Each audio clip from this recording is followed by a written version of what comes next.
Amis dans le Seigneur, shalom. Dans cette dernière ligne droite vers Noël, la liturgie nous fait entrer dans la généalogie spirituelle de Jésus.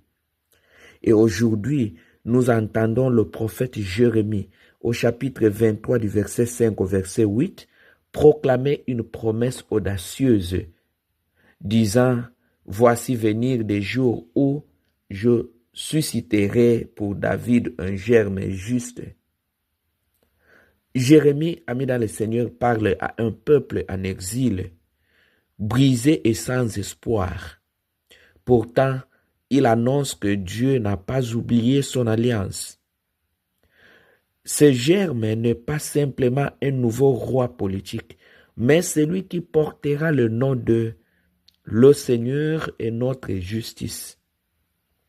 L'évangile de Matthieu, au chapitre 1 du verset 18 au verset 24, nous montre comment cette promesse de Jérémie s'incarne de manière totalement imprévue. Nous rencontrons Joseph, l'homme juste. Être juste pour Joseph, ce n'est pas seulement appliquer la loi, c'est chercher à ajuster son cœur à la volonté de Dieu, même quand celle-ci semble incompréhensible. Imaginez son trouble ami dans le Seigneur.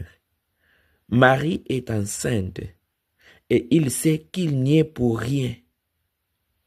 Sa décision, la décision de Joseph de renvoyer Marie en secret, n'est pas un acte de rejet, mais un acte de délicatesse extrême pour ne pas exposer Marie au déshonneur. Et c'est dans son sommeil agité que Dieu intervient.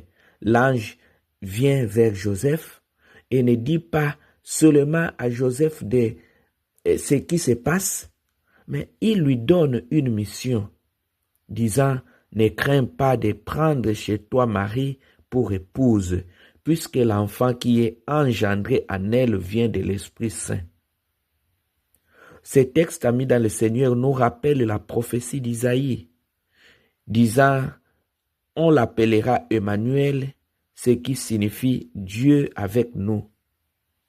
Et Joseph ne prononce pas une seule parole dans l'Évangile. Il reste silencieux et son langage, c'est son action. À son réveil, il fit ce que l'ange du Seigneur lui avait prescrit. Amis dans le Seigneur, en ces temps de l'Avent, cette prophétie de Jérémie et ces 8 silencieux de Joseph nous enseignent que Dieu agit souvent en dehors de nos plans parfaitement tracés. Alors, comme Joseph, soyons prêts à laisser Dieu bousculer nos certitudes.